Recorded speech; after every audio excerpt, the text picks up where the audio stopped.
Hello everyone, আজকের এই ভিডিওতে বেশ কয়েকটা ইম্পর্টেন্ট বেয়ারিশ ক্যান্ডেলস্টিক প্যাটার্ন নিয়ে আলোচনা করব।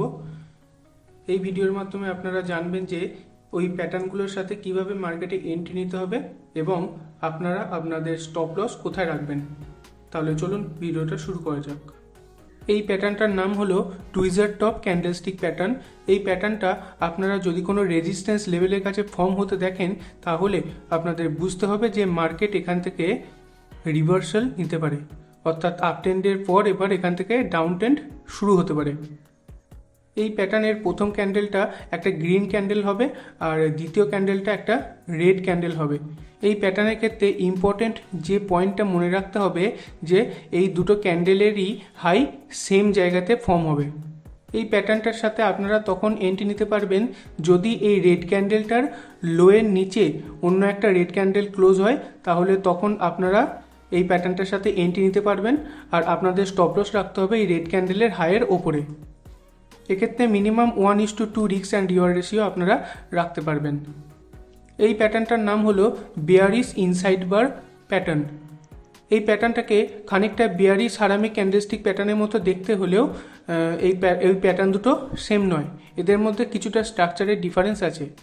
বেয়ারিশ হারামি প্যাটার্নের ক্ষেত্রে এই ফার্স্ট ক্যান্ডেলটার বডির ওপেনিং আর ক্লোজিংয়ের মধ্যে সেকেন্ড ক্যান্ডেলটাকে ফর্ম হতে হবে, কিন্তু এই প্যাটার্নটার ক্ষেত্রে এই বডির হাই এবং লো রেঞ্জের মধ্যে যদি সেকেন্ড ক্যান্ডেলটা ফর্ম হয় তাহলেই হবে। এই ইনসাইড বার প্যাটার্নটা কোনো ডাউন ট্রেন্ড চলাকালীন ফর্ম হতে পারে বা কোনো রেজিস্ট্যান্স লেভেলের কাছে ফর্ম হতে পারে।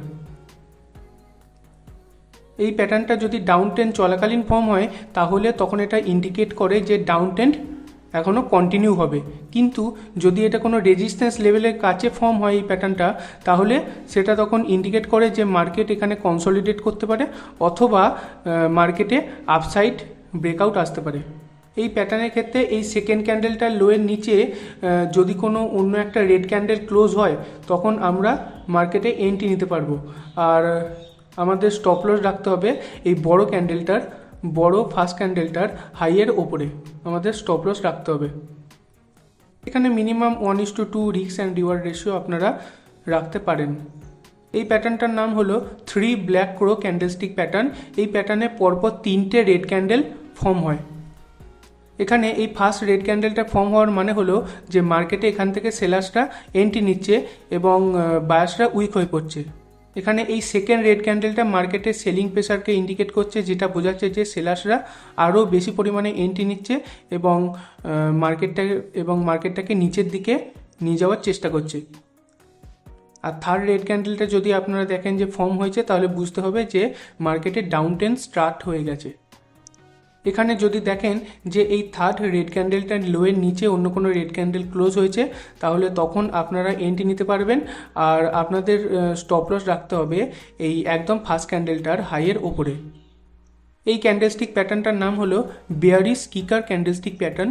এই প্যাটার্নের ক্ষেত্রে ফার্স্ট ক্যান্ডেলটা একটা গ্রিন ক্যান্ডেল হবে আর সেকেন্ড ক্যান্ডেলটা একটা রেড ক্যান্ডেল হবে। এই প্যাটার্নের ক্ষেত্রে আমাদের ইম্পর্টেন্ট যে পয়েন্টটা মনে রাখতে হবে যে এই গ্রিন ক্যান্ডেলের ওপেনিং আর রেড ক্যান্ডেলের ওপেনিংয়ের মধ্যে একটা গ্যাপ থাকবে।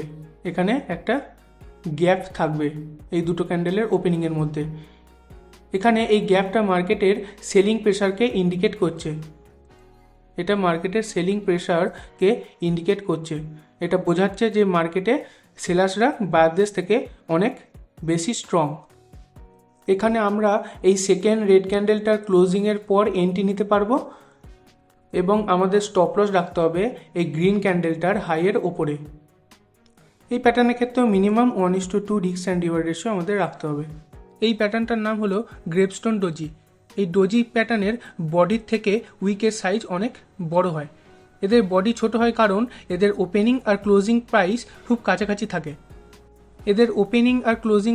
কাছাকাছি থাকে। বলে এদের কখনো কখনো বডির ফর্মেশন হয় না, তখন বডিটা কেবল এরকম একটা লাইনের মতো দেখতে লাগে।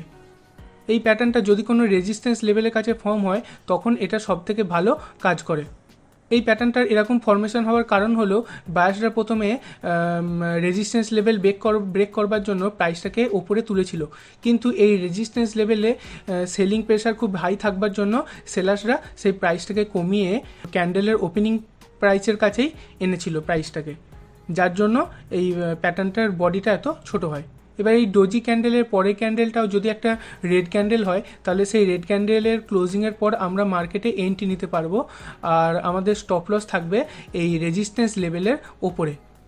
তবে ম্যাক্সিমাম টাইমেই এই রেজিস্ট্যান্স লেভেলের ডোজি ক্যান্ডেল ফর্ম হওয়ার পর মার্কেটকে কনসলিডেট হতে দেখা যায় একটা রেঞ্জের মধ্যে। মার্কেট এই সময় এই ডোজি ক্যান্ডেল ফর্ম হওয়ার জন্য অনেক সময় কনসলিডেট করে, তারপর রেঞ্জ ব্রেক হলে আমরা মার্কেটে তারপরে এন্ট্রি নিতে পারবো।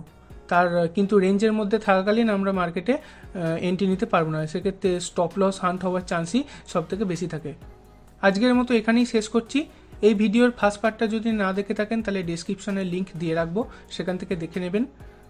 ওই ভিডিওটাতেও বেশ কিছু ইম্পর্টেন্ট বেয়ারিশ ক্যান্ডেলস্টিক প্যাটার্ন নিয়ে আলোচনা করেছি। ভিডিওটা ভালো লাগলে একটা লাইক করে দেবেন আর আমার চ্যানেলটা সাবস্ক্রাইব করে দেবেন। আবার দেখা হচ্ছে নেক্সট ভিডিওতে। ধন্যবাদ।